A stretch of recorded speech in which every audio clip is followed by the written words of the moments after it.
Hello students, कैसे हैं आप सब। आई होप आप सब बढ़िया हो। अभी तक बच्चे हमने अपनी लास्ट 3 वीडियोस में 3 टॉपिक कवर करे हैं। First one introduction of solution, second concentration terms and third one is effect of solubility of solid in liquid. So now this one is our fourth topic, which is solubility of gas in liquid.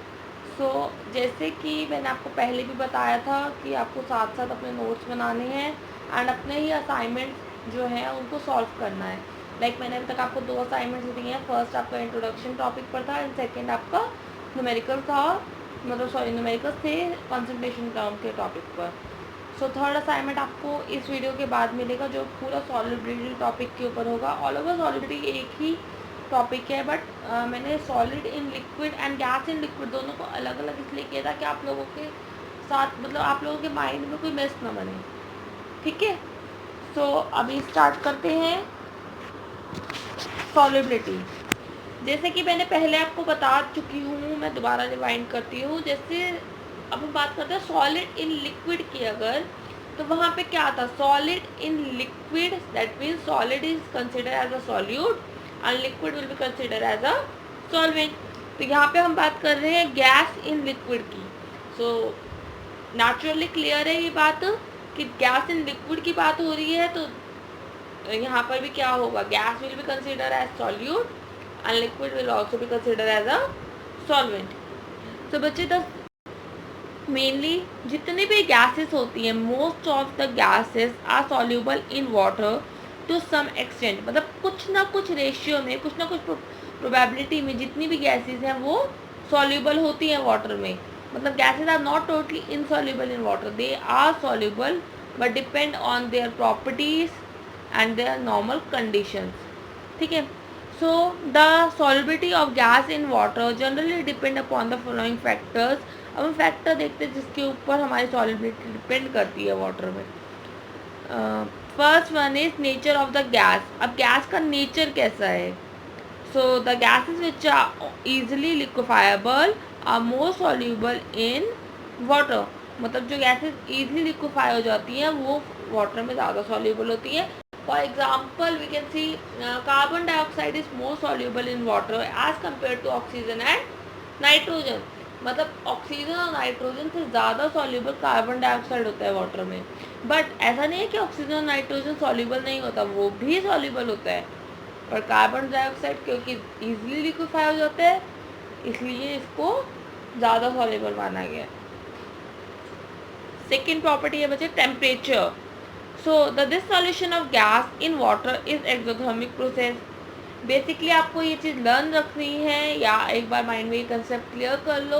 अगर कोई भी process exothermic है, इसका मतलब उसकी solubility with increase in temperature decrease होगी।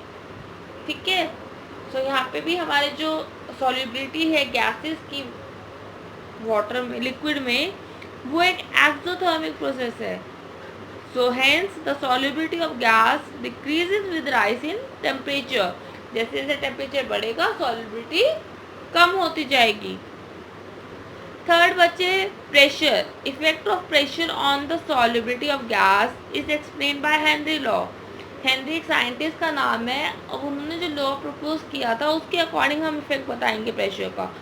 Solid के case में तो प्रेशर कोई इफेक्ट ही नहीं था, है ना, because solid and liquid are not compressible by water, by pressure, but here gases are compressible by pressure. So there is a majorly effect of pressure on the solubility of gas.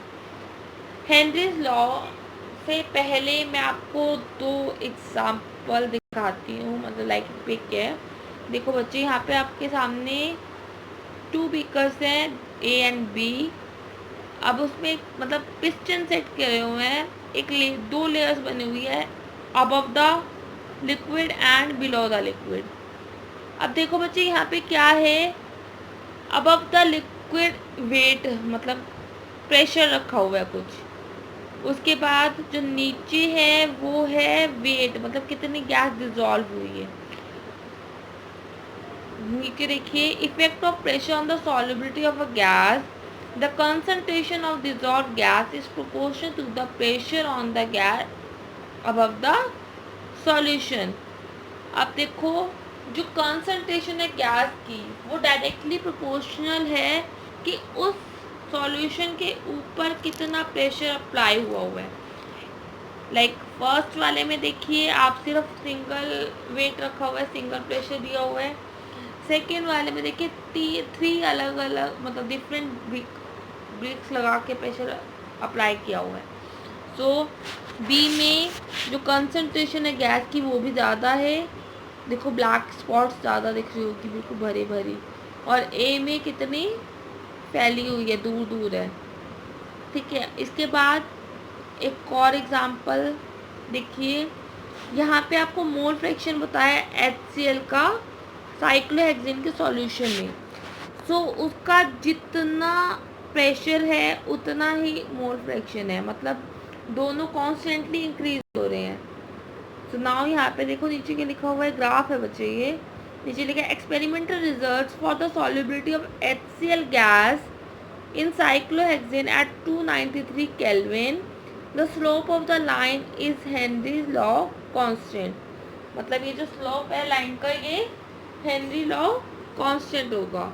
अब ये इसके according हमें ये देखना है कि law क्या है ना। तो बच्चे according to this law at a constant temperature mass of gas dissolved in the given volume of solvent is directly proportional to the pressure of the gas with which it is in equilibrium। मतलब इस law के according क्या है, एक constant temperature पे जो भी मास है किसी गैस का जो डिजॉल्व हो रहा है सॉल्यूशन में, सॉल्वेंट में, वो क्या होगा, डायरेक्टली प्रोपोर्शनल होगा उस गैस के प्रेशर पे जो प्रेजेंट है इक्विलिब्रियम में। ठीक है, so the partial pressure of gas in vapour phase is proportional to the mole fraction of the gas in the solution. जो पार्शियल प्रेशर है गैस का वेपर फेज में वो किसके प्रोपोर्शनल होगा, उसके मोल फ्रैक्शन के। So P is directly proportional to chi and P is equal to KH chi, क्योंकि यहाँ पे KH क्या हो जाएगा, हेनरीज लॉ कांस्टेंट। ठीक है, उसके बाद है बच्चे आपका कि डिफरेंट गैसेस जो होती हैं उनकी डिफरेंट KH वैल्यू होती है। अब सबकी KH वैल्यू सेम तो हो नहीं सकती है। So here different gases have different KH value at the same temperature। Same temperature पर different gases की different KH values होती हैं। So higher the value of KH at given pressure, the lower is the solubility of the gas in the liquid। जितनी ज़्यादा KH value होगी given pressure पे उतनी ही कम उस गैस की solubility होगी लिक्विड में। So the value of KH increases with increase in temperature। जो वैल्यू है KH की वो इंक्रीज होगी विद इंक्रीज इन टेम्परेचर। जैसे कि हमने बताया ही था कि अगर टेम्परेचर ज़्यादा होगा, हमारा नॉर्मली ये जो प्रोसेस है ये एक्सोथर्मिक है ना। अभी थोड़ी देर पहले इसके बारे में बात हुई थी कि solubility of gas in liquid is an exothermic process. So with increase in temperature solubility of gases will be decrease। तो यहाँ पे भी यही है, जो वैल्यू ऑफ KH है वो इंक्रीज होती है विद इंक्रीज इन टेम्परेचर। अब KH की वैल्यू भी क्या हो गई, एक्सोथर्मिक प्रोसेस है, इंक्रीज होगी विद इंक्रीज इन टेम्परेचर। सो जो सॉल्युबिलिटी है गैसेस की वो डिक्रीज हो जाएगी। यहाँ पे लिखा ही हुआ है मैंने, value of KH increases with increase in temperature while solubility of gas decreases। So due to this reason, इसी रीज़न की वजह से क्या होता है बच्चे, जो हमारी एक्वेटिक स्पीशीज होती है, पानी में रहने वाली जो स्पीशीज है वो ज़्यादा कंफर्टेबल होती है कोल्ड वाटर में rather then in hot water. गर्म पानी से ज़्यादा वो किस में कंफर्टेबल होती हैं, ठंडे पानी में। आपने देखा है ना, पानी का टेम्परेचर बिल्कुल माइनस भी हो जाता है, बिल्कुल कम हो जाता है, तब भी हमारी एक्वेटिक लाइफ उसमें सर्वाइव करती है। क्यों, यही रीज़न है बेटा कि अगर मतलब आपका KH टेम्परेचर ज़्यादा हो जाएगा पानी का, KH वैल्यू ज़्यादा हो जाएगी और उसकी वजह से क्या होगा, जो हमारी गैस है उसकी सॉल्युबिलिटी कम हो जाएगी। अब एक्वेटिक लाइफ को भी, एक्वेटिक स्पीशीज़ को भी तो गैसेस चाहिए ना सर, ब्रीथ करने के लिए ऑक्सीजन चाहिए। अगर ऑक्सीजन नहीं मिलेगा तो वो भी सर्वाइव नहीं कर पाएंगे, है ना। बचपन में सबने सुना होगा मछली जल की रानी है, तो पानी में उसको कुछ तो ऑक्सीजन, कुछ तो गैसेस मिल रही है ना कि वो सर्वाइव कर रही है ना। As they can breathe with their gills but still. So बच्चे, इसके बाद हमारी आती है एप्लीकेशंस हेनरीज लॉ की। मेनली बच्चे ये जो है, और इसकी फर्स्ट एप्लीकेशन देखो, to increase the solubility of carbon dioxide in soft drink and soda water, the water is sealed under high pressure. अब जो कार्बन हमारे नॉर्मली कोल्ड ड्रिंक्स में और सोडा वाटर जो है उसमें कार्बन डाइऑक्साइड प्रेजेंट होता है। अब उसकी सॉल्युबिलिटी इंक्रीज करने के लिए जो हमारी बॉटल्स होती हैं वो हाई प्रेशर में सील होती हैं, ताकि जो वो गैस है वो उसमें सॉल्युबल रहे। आपने जनरली टेस्ट किया होगा, कोल्ड ड्रिंक अगर एक बार ओपन कर दो तो उसके थोड़े टाइम बाद उसका टेस्ट बदल जाता है, और शॉप्स पे तो कितने टाइम तक पड़ी होती हैं, सेम टेस्ट रहता है। तो उसका रीज़न बच्चे यही है कि वो पहले से हाई प्रेशर में सील्ड होती हैं। तो सील है, इसका मतलब वहाँ पे कार्बन डाइऑक्साइड प्रेजेंट है, बट जैसे आप खोलते हो उसमें से फूस की आवाज़ आती है, तो वहाँ उसकी जो कार्बन डाइऑक्साइड है वो रिलीज हो जाती है। ठीक है, जैसे प्रेशर कम हुआ गैस रिलीज हो गई। सेकेंड है, to minimize the painful effect accompanying the depletion of deep sea divers, oxygen diluted with less soluble helium gas। अब डिक्रीज करने के लिए पेनफुल इफेक्ट हो, जो मतलब जो सी डाइवर्स होते हैं उनके डिकम्प्रेशन को डिक्रीज करने के लिए, उस इफेक्ट को, जो हमारी ऑक्सीजन गैस है उसे हीलियम गैस के साथ मिक्स करते हैं, डाइल्यूट करते हैं। हीलियम हमारी लेस सॉल्युबल गैस होती है। ठीक है, तो बच्चे ये क्यों होता है, देखो जैसे जैसे हम अंडर वाटर जाते हैं वहाँ पे क्या होता है, प्रेशर बहुत ज़्यादा होता है।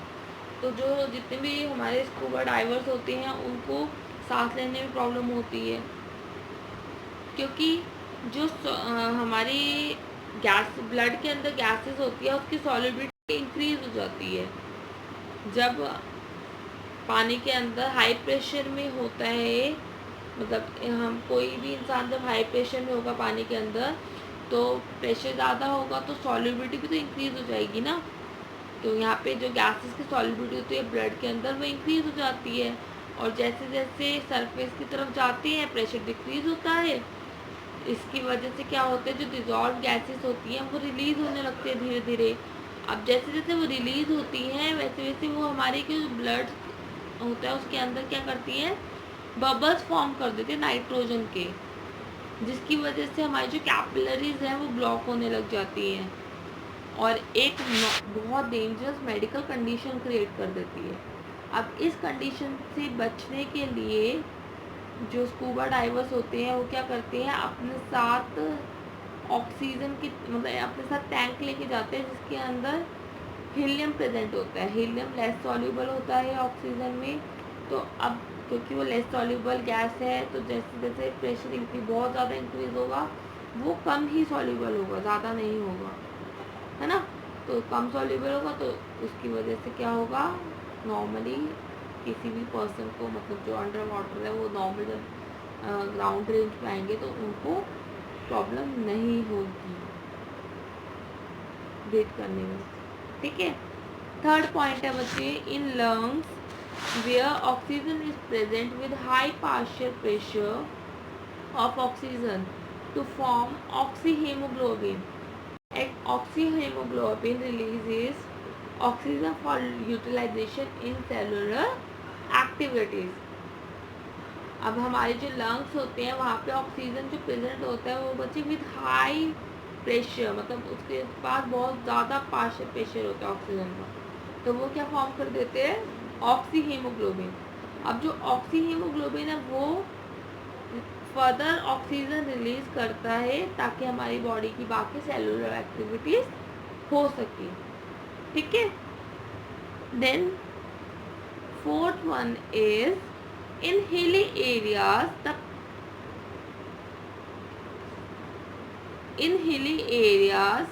the partial pressure of oxygen is less than at plains। अब जो हिली एरियाज है वहाँ पे क्या होता है, जो पार्शियल प्रेशर होता है ऑक्सीजन का वो प्लेन से कम होता है। इसकी वजह से क्या होता है कि जो ऑक्सीजन की कंसंट्रेशन है वो कम हो जाती है। This causes low concentration of oxygen in the blood of climbers. अब जो पहाड़ों पे जा रहे हैं उनके लिए क्या हो जाता है, ऑक्सीजन की कंसंट्रेशन कम हो जाती है।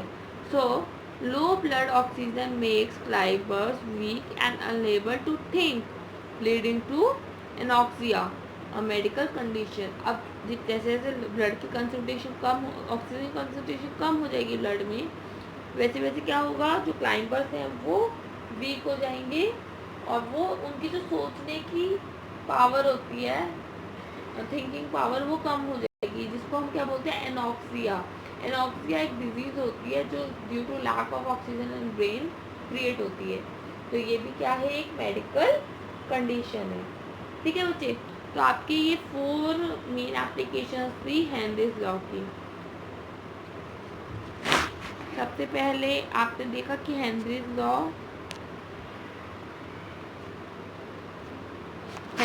होता क्या है। तो अकॉर्डिंग टू दिस लॉ, इस लॉ के अकॉर्डिंग क्या होता है, जो कांस्टेंट टेम्परेचर होता है मास, मतलब किसी भी गैस का जो डिजॉल्व हो रही है वॉल्यूम में, वो डायरेक्टली प्रोपोर्शनल होता है प्रेशर ऑफ द गैस के। मतलब जो भी मास होगा हमारी गैस का वो डायरेक्टली प्रोपोर्शनल हो जाएगा प्रेशर के। तो इसके अकॉर्डिंग क्या होगा, जो पार्शियल प्रेशर है वो डायरेक्टली प्रोपोर्शनल हो जाएगा mole fraction gas of the gas के सॉल्यूशन के। तो यहाँ पे P is equal to KH का आ जाएगा। उसके बाद हेनरीज लॉ की सेकेंड फैक्टर यहाँ पे ये था कि जैसे जैसे KH हमारा इंक्रीज होगा वैसे वैसा टेम्परेचर, KH इंक्रीज होगा विद इंक्रीज इन टेम्परेचर। जैसे ये इंक्रीज हो जाएगा वैसे ही जो गैस की सॉलिबिलिटी है वो कम हो जाएगी, ख़त्म हो जाएगी, है ना। KH इंक्रीज होता जाएगा, गैस की सॉलिबिलिटी कम होती जाएगी एंड सम एक्सटेंट वो ख़त्म भी हो जाएगी। सो हमें एक नॉर्मल टेम्परेचर पे रखना होता है गैसेस को। उसके बाद इसकी एप्लीकेशंस हैं। तो एप्लीकेशन में फर्स्ट एप्लीकेशन थी कि कार्बन डाइऑक्साइड हमारी सॉफ्ट ड्रिंक्स और सोडा वाटर में प्रेजेंट होता है, उसको हाई प्रेशर में रखा जाता है ताकि वो डिज़ोल्व हो सके इजली। सेकेंड, जितने भी हमारे डीप सी डाइवर्स हैं उनके पेनफुल इफ़ेक्ट को कम करने के लिए जो सिलेंडर्स होते हैं, जो ऑक्सीजन होते हैं, उसे हम डाइल्यूट करते हैं हीलियम गैस से, क्योंकि हीलियम जो है वो लेस सॉल्यूबल गैस है, इसीलिए इसे as a breathing gas use किया जाता है। मैंने आपको इसका रीज़न बताया है कि जैसे जैसे पानी के अंदर जाते हैं वहाँ पे प्रेशर ज़्यादा हो जाता है, बहुत ज़्यादा हो जाता है अंडरग्राउंड वाटर में। सो उस वजह से क्या होता है, जो सॉलिबिलिटी है वो बहुत ज़्यादा हो जाएगी। जब बहुत ज़्यादा हो जाएगी तो वो हमारी जो जैसे नॉर्मली मतलब नॉर्मल लेवल पे आएंगे वैसे वैसे वो बबल्स क्रिएट करेंगे नाइट्रोजन के, जिसकी वजह से जो कैपिलरीज है वो ब्लॉक हो जाती है और वो एक बहुत डेंजरस कंडीशन फॉर्म कर देती है। ठीक है।